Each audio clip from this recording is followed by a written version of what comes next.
వినాయక చవితి రోజు వినాయకుడిని ప్రతిష్ఠించి నవరాత్రులు పూజలు చేసిన అనంతరం చెరువులు నదుల్లో నిమజ్జనం చేయడం ఆనవాయితీ. ఇది అందరికీ తెలిసిందే.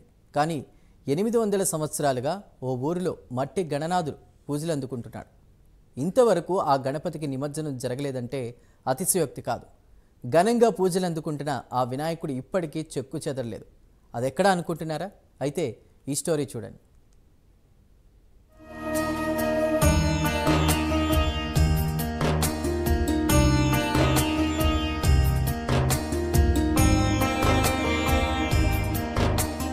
ఉమ్మడి మహబూబ్ నగర్ జిల్లాలో నారాయణపేట.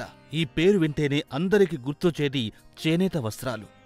దాంతోపాటు మరో గుర్తుకొచ్చే అంశం వినాయక చవితి ఉత్సవాలు. ఉమ్మడి రాష్ట్రంలోనే నారాయణపేట వినాయక ఉత్సవాలకు ఎంతో ప్రసిద్ధి.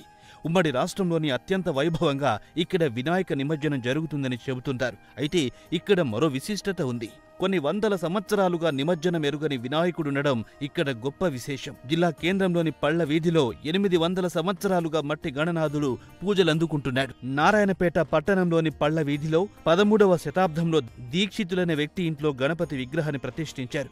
మట్టితో తయారు చేసిన ఈ విగ్రహానికి ఇంతవరకు నిమజ్జనం చేయలేదు. పైగా గణేష్ విగ్రహానికి వెండి తదితర ఆభరణాలు తొడిగారు. తరాలు మారిన విగ్రహ పూజ విధానాల్లో మార్పు రాలేదు. దీక్షిత కుటుంబ సభ్యులే ప్రతి ఏటా వినాయక చవితి సందర్భంగా నవరాత్రి పూజలు చేస్తూ వస్తున్నారు. ఈ విగ్రహం వద్ద పూజలు చేయడం ద్వారా అన్ని శుభాలు జరుగుతాయన్న ప్రగాఢ నమ్మకం దీక్షిత కుటుంబ సభ్యులతో పాటు స్థానిక భక్తుల్లో ఉంది. నా పేరు ధీరజ్ ధరణీధర్ దీక్షిత్. మాది నారాయణపేట గ్రామము పళ్ళ బుర్జు అనే ఏరియాలో ఉంటున్నాం. ఇక్కడ మా ఇంట్లో 800 సంవత్సరాల నాటి మట్టి వినాయకుడు వెలుస్తున్నాడు. ఇది ఏమిటి అంటే, దీని ఒక చారిత్రాత్మకము ఏమిటి అంటే, మా పూర్వీకులు కాశీ ప్రాంతము ఆ ప్రాంతం నుంచి వలసగా వచ్చినప్పుడు ఇక్కడ లోకాయపల్లి సంస్థము అని ఒక సంస్థానం ఉండేది. అక్కడ వెంకటపతి రాజు అని ఒక రాజువారు మా పూర్వీకులకు ఇక్కడికి వచ్చిన వలస వచ్చిన వాళ్ళకు మా పూర్వీకులకి ఇక్కడ ఆశ్రయాలను ఇచ్చి ఇక్కడ ఉండేటట్లు వ్యవస్థలని చూసుకున్నారు మా వెంకటపతి రాజువారు. అయితే ఇక్కడ ఉన్న వాళ్ళకు ముందు నుంచి ఉన్న వాళ్ళ బ్రాహ్మణులకు కానీ వేరే వాళ్ళకు కానీ మాకు ఇచ్చే ఆశ్రయాన్ని చూసి వాళ్ళకు అసూయ అనేది ఉట్టి మా మీద ఏదో ఒక రకంగా కష్టాలని కలిగించి బాధలను పెట్టేవాళ్ళు. అయితే వారు ఎన్ని రకాలుగా కష్టాలను పెట్టినా కూడా రాజు ఆశ్రయం ఉన్నందుకు, ఇంకోటి మా ఇంట్లో ఉన్న గణపతి అనుగ్రహానికి వారు ఏ కష్టం పెట్టినా కూడా మా పూర్వీకులకు ఎటువంటి కష్టం అనేది కలగలేదు. వాళ్ళకు అప్పుడు అర్థమైంది, వీళ్ళ ఇంట్లో ఒక మట్టి వినాయకుడు ఉన్నాడు, ఆయన నుంచే వీళ్ళకి ఇన్ని అనుగ్రహాలు రాజాశ్రయాలు దొరుకుతున్నాయి.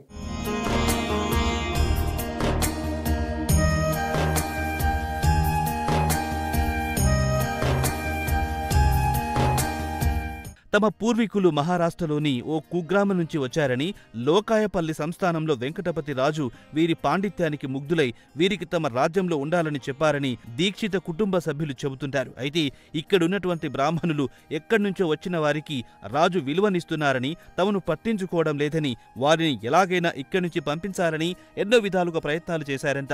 అవన్నీ ఫలించకపోవడంతో ఎందుకిలా జరుగుతుందని ఆలోచిస్తే, వీరి ఇంట్లో విఘ్న వినాయకుడుండడం వల్ల తాము ఎన్ని ప్రయత్నాలు చేసినప్పటికీ అవి ఫలించడం లేదని ఇక్కడ బ్రాహ్మణులు వినాయకుడి విగ్రహాన్ని ధ్వంసం చేశారంట. తమ ముత్తాత రోజు మాదిరిగానే వినాయక పూజ చేయడానికి లోపలికి వెళ్ళగా అక్కడ విగ్రహం పూర్తిగా ధ్వంసమై కనిపించిందంట. వెంటనే కొత్త వినాయకుడు తీసుకొచ్చి పెట్టుకోవాలని ఆలోచిస్తున్న వాళ్లకి 8 సంవత్సరాల బాలుడొచ్చి అదే మట్టిని మెత్తగా నూరి పాలతో కలిపి గూట్లో పెట్టి తాళం వేసి అదే గూటికి 41 రోజులు తాను చెప్పినట్టుగా వ్రత పూజలు చెయ్యండని చెప్పాడంట. బాలుడు చెప్పిన విధంగా 41 రోజులు మండలకాలం పూజలు చేసి తర్వాత చూస్తే ఈ వినాయకుడు ప్రత్యక్షమయ్యాడంట. అప్పటి నుంచి కోరుకున్న వారికి అన్ని కోరికలు జరుగుతూ వచ్చాయని విద్యాధర దీక్షితులు చెబుతున్నారు. ఎవరికైతే కోరిన కోరికలు తీరుతాయో వారంతా స్వామివారికి వెండి ఆభరణాలు, బంగారు ఆభరణాలు చేయించారని దీక్షితులు చెబుతున్నారు.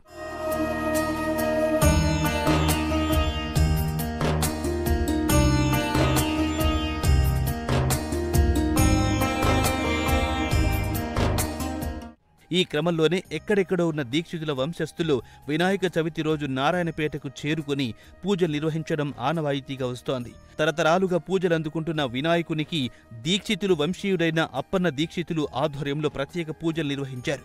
అభిషేకాలు తదితరాలు నిర్వహించి భక్తులకు తీర్థ ప్రసాదాలు పంపిణీ చేశారు. ఎంతో పురాతన చరిత్ర ఉన్న ఈ వినాయకుని దర్శనం కోసం భక్తులు పెద్ద ఎత్తున తరలి రావడం విశేషం. తమ పట్టణంలో ఇలాంటి విగ్రహం ఉండడం చాలా సంతోషంగా ఉందని, ఏ కోరిక కోరుకున్నా ఇక్కడ నెరవేరుతుందని ఇక్కడి ప్రజలు అంటున్నారు.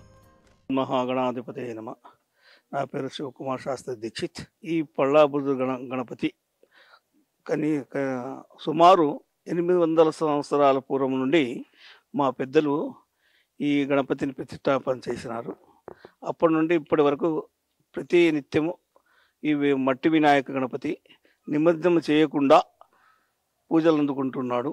ఈ గణపతి ముఖ్యంగా చెప్పేది ఏమంటే, గత లోకపల్లి లక్ష్మ కాలంలో కొందరు దుండగులు ఈ గణపతిని ధ్వంసం చేసినారు. ఆ మహిమను ఎవరైనా భక్తులు తాము కోరికలు ఏమైనా ఉంటే విన్నమించుకుంటే 99% ఇప్పటి వరకు వారికి అనుకూలంగా వచ్చింది. కాబట్టి నేను కూడా మా తాత ముత్తాతల నుండి రోజు కాకుండా సంకష్ట చతుర్థి రోజు కనీసం దేవుని దర్శనం చేసుకొని పోతూ ఉంటాము. ఇక్కడున్న భక్తులు చాలా మట్టుకు ఈ గణపతి ఎవరు ఏమేమో చెప్తున్నారు, కానీ ఈ గణపతి చరిత్ర ఉంది. ఈ చరిత్ర నైజాం కాలంలో హైదరాబాద్లో ఉన్న మన లైబ్రరీలో ఇప్పటికీ ఉంది. కావలిస్తే ఎవరికైనా అనుమానం ఉంటే ఆ లైబ్రరీలో చూస్తే అక్కడ గణపతి చరిత్ర ఉంది. దీన్ని అందంతా భావించకుండా మేమేదో మా గణపతి గొప్పల కోసం చెప్పడం లేదు.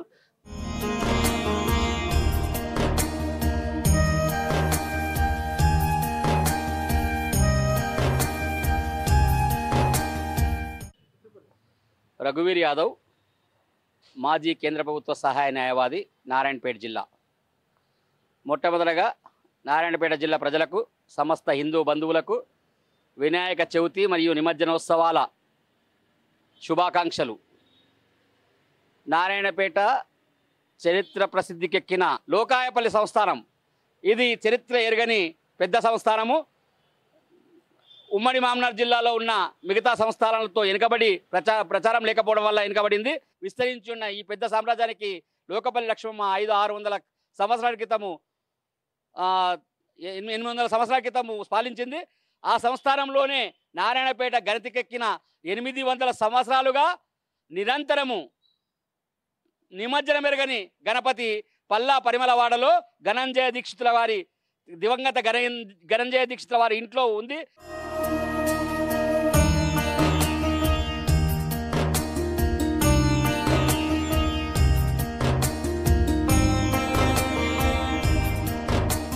పేరు డాక్టర్ రాంబాబు.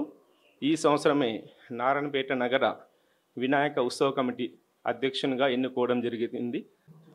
నారాయణపేట ప్రజలందరికీ కూడా వినాయక చవితి శుభాకాంక్షలు. మనకు స్వాతంత్ర సమర సిద్ధి చేసుకోవడానికి అప్పుడు బాలగంగాధర తిలక్ గారు ఈ వినాయక ఉత్సవాలను ఏర్పాటు చేసిండ్రు. ఎందుకంటే నారాయణపేట ఆధ్యాత్మికంగా ఎంతో ప్రసిద్ధి చెందింది. దానికి చక్కటి ఉదాహరణ అంటే మన పట్టణంలో ఉన్నటువంటి పరిమళాపురంలో గత 8 సంవత్సరాల నుండి మట్టి వినాయకుడు పూజలు అంటుకుంటున్నాడు. నిమజ్జన మెరుగడు, ప్రతిరోజు పూజలే. ఈ వినాయక ఉత్సవ టైంలో ఇంకా చాలా గొప్పగా పూజలు అనుకుంటున్న స్వామి ఉన్నాడు. అటువంటి ప్రాంతంలో మనము పుట్టినందుకు మనమందరము ధన్యజీవులము. మనము ఈ రాష్ట్రానికి కానీ దేశానికి కానీ ఆదర్శంగా నిలవాల్సిన అవసరం ఉంది. అటువంటి మట్టి వినాయకుని ఆదర్శంగా తీసుకొని మన పట్టణ ప్రజలందరూ కూడా మట్టి వినాయకుని ప్రతిష్టాపన చేసి సాంప్రదాయబద్ధంగా పూజలు చేసి చివరి రోజు కూడా అందరము కలిసికట్టుగా పోయి నిమజ్జనం చేయాలి. వినాయకుడు అంటే వినాయకుడు ఒక్కడే కాదు, వినాయకుని లోపల 3 కోటి దేవతలు ఉన్నారు. మనకందరికీ ఆ విషయం తెలుసు. మనం వినాయకుడిని ఊరేగిస్తున్నామంటే 3 కోటి దేవతలను ఊరేగిస్తున్నాం. కాబట్టి మన భగవంతుడు చెప్పినట్టు మనం సాంప్రదాయంగా ఉంటేనే మన ధర్మాన్ని మనం రక్షించిన వాళ్ళు అవుతాం. ఇప్పుడే అందరూ కూడా మట్టి గణపతిని ప్రతిష్టాపన చేయాలని కోరుకుంటున్నాం.